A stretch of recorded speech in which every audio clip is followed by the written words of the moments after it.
ஸ்லோகம் 2.63 क्रोधात् भवति सम्मोहः सम्मोहात् स्मृतिविभ्रमः स्मृतिभ्रंशात् புத்திநாசோ புத்திநாசாத் பிரணஷ்யதி. கோபத்திலிருந்து பூரண மயக்கமும் மயக்கத்தினால் நினைவு நிலை இழப்பும் ஏற்படுகின்றன. நினைவு குழம்புவதால் அறிவு இழக்கப்படுகிறது. அறிவு இழக்கப்பட்டவுடன் ஒருவன் மீண்டும் ஜட வாழ்க்கையில் வீழ்கிறான். இச்லோகத்தின் முக்கியத்துவம் என்னவென்றால், கிருஷ்ண உணர்வை பற்றிய அறிவு இல்லாதவர்கள் ஜட பொருட்களை தவிர்ப்பதற்கு செயற்கையாக முயல்கின்றனர்.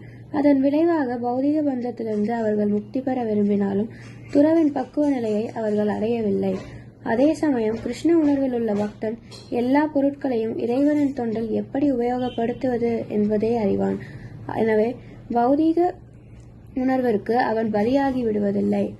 பக்தன் கிருஷ்ண உணர்வுடன் பிரசாதத்தை ஏற்றுக்கொள்கிறான். பக்தன் அல்லாதவனும் அதை வெறும் ஜட பொருளாக எண்ணி ஒதுக்குகிறான். எனவே தனது செயற்கையான துறவினால் அருவவாதியால் வாழ்வை அனுபவிக்க முடிவதில்லை. இதன் காரணத்தால் ஒரு சிறு மன கிளர்ச்சியும் அவனை பௌதீக சூழலின் அடித்தளத்திற்கு ஆழ்த்தி விடுகின்றது. அத்தகு ஆத்மா முக்தியின் நிலை வரை உயர்ந்தாலும் கூட பக்தி தொண்டின் உதவி இல்லாததால் மீண்டும் வீழ்ச்சியடைவதாக கூறப்படுகின்றது. ஹரே கிருஷ்ணா.